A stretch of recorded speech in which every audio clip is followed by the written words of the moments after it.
Hello and welcome to Dichotomy. In today's episode, we're going to talk about a process that helps everybody get clearer on achieving their goals. It's one close to my heart, one I've adopted myself in recent times, and I hope you find it useful. Most of us are trying to force ourselves to do the most important work whenever we can fit it in. And then we wonder why we're exhausted, distracted, and never quite get to the things that truly matter to us. Today, we're talking about something I call the courage window. It's a specific period of time where we know that our mind and our body are aligned to do our best work. Now, this is different for everybody. For some people, it's 6 a.m. in the morning. Some people, like myself, it's 10 a.m. to 3 p.m. Others, it might be 6 p.m. to 10 p.m.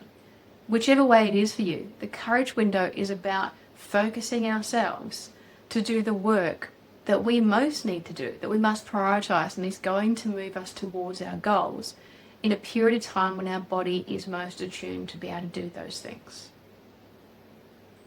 By the end of this episode, you'll have a clear understanding of what a courage window is, how to create your own courage window, the systems and processes that will support that, and of course, how to respond when your own resistance comes up to not honouring yourself within that window. I had a client recently that came to me, brilliant, absolutely brilliant lady, very, very talented, very successful, but she had come to the point of absolute burnout, and she was feeling, I guess you could say, somewhat useless in her role because she could not get the things done that she wanted to do or the things that she knew she needed to do. So I asked her, when do you do the important work, such as your strategic work, your planning work, the work that takes more cognitive energy and focus?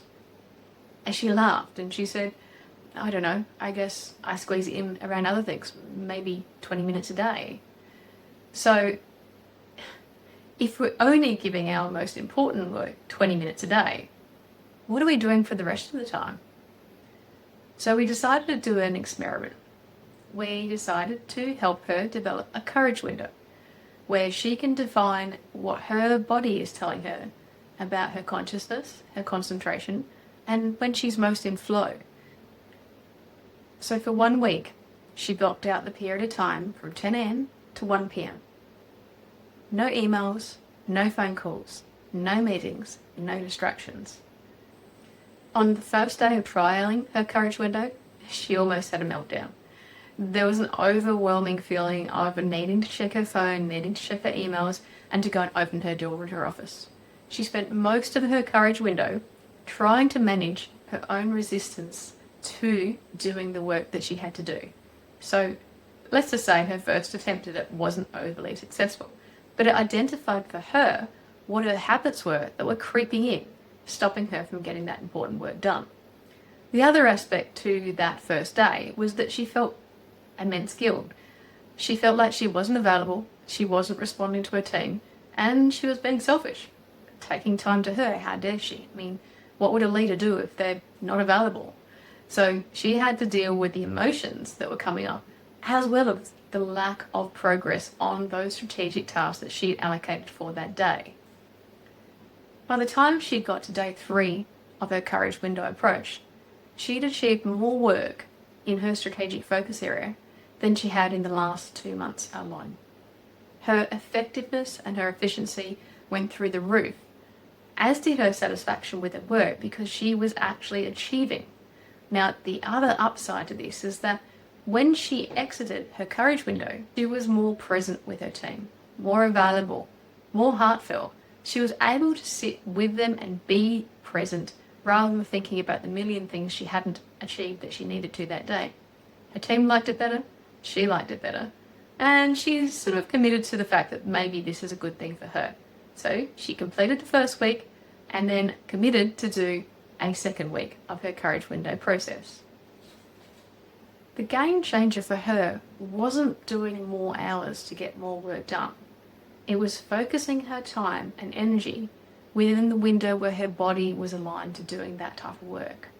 So she became more effective, more efficient, and happier with herself. So what exactly is a courage window, and how do you find yours? So let's look at that from the dichotomy perspective of the two sides of the coin. Firstly, our brains are not wired to perform at 100% all day. We're just not geared that way. We have peak performance, and then we have cruise mode. So later in the day is technically, for most people, when we enter cruise mode.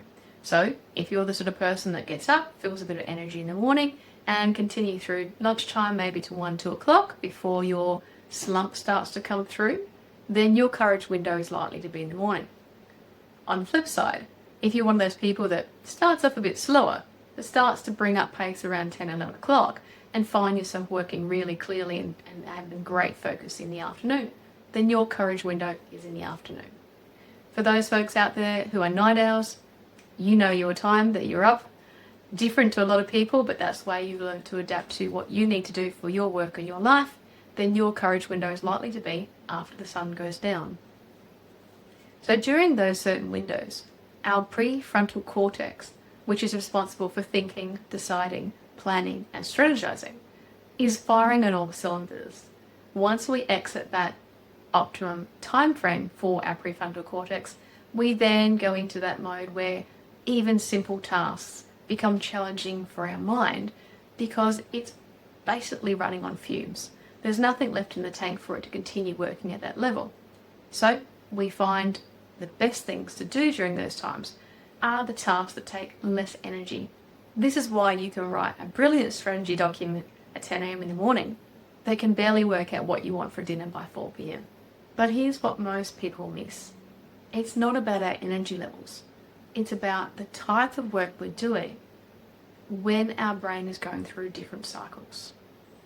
When you protect time for what truly matters to you, you're sending a powerful message to yourself. You're sending the message that you matter, your time matters, the way in which you choose to work matters, and of course, respecting the way in which your body operates. Without this boundary, we're effectively sending the message to everybody else that we'll get to our work once we've fulfilled everyone else's needs. And for most people, fulfilling everyone else's needs is pretty much a never-ending task. So we never get to our own needs. We never prioritize the things that we need to do in order to fill our own cup.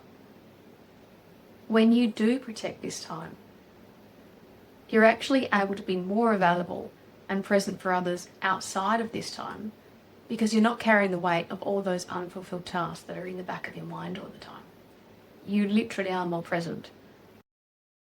So if this resonates with you at all and you'd like to be more effective with your time without putting more pressure on yourself, I'd like you to grab your pen, your paper, or your journal, and there's 4 questions for you to ask yourself. Number 1, when do you feel most mentally sharp and efficient? Not when you're busy, but when you're actually most capable of doing the difficult work. Number 2, what is the work that I know I keep pushing back? Name it specifically. What is it? Detail it. What is it that keeps getting bumped off your list that you know you should be bringing back up that priority list? Number 3, what would change if I dedicated just 3 hours a day to that important work? What would you accomplish? And how would you feel? And number 4, what am I afraid will happen if I set this boundary for myself? Will people be upset? Will things fall apart? Will you feel like you're not carrying your share of the load? And then ask yourself, is that actually true?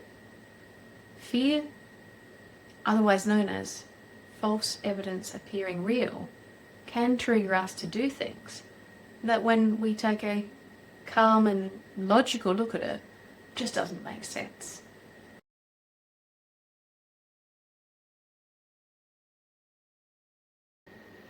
Okay, so we've done the work, we've looked at the journaling, we've asked ourselves the questions, we've been honest with our answers, and we may see a bit of a pattern forming here. So what do we do now to actually create our courage window? Firstly, identify when you're most alive, when you can most do the complex work. Are you morning, midday, afternoon, or evening? Next, we're going to protect that time fiercely. We're going to block out our calendar. We're going to tell people we're not available for that window, whether that be 2 hours, 3 hours, 4 hours. You decide what will fit you best as you commence this process.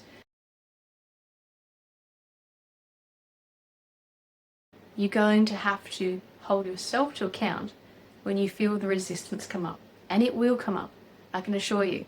I use this process myself, and the autocrastination that creeps in for me annoys me. I have to constantly check myself and say, no, this is my courage window. I've committed to myself that I'll be using this time to do these specific things. The rest of it can wait. Now next we're going to look at what goes into your courage window. What are those things that take the most energy for you? The key to this is you're not trying to be productive every moment of your courage window. You're trying to set up a process for you that enables you to be effective on the things that matter to you when your mind and body is most able to achieve those things. So let's wrap this up into one simple task this week. Select your courage window, commit to it. You will feel resistance. You will have distractions. People will forget that you're in your courage window. But over time, you start to develop a system that works for you, your team, and those around you. And you start to achieve some major milestones that feel really bloody good.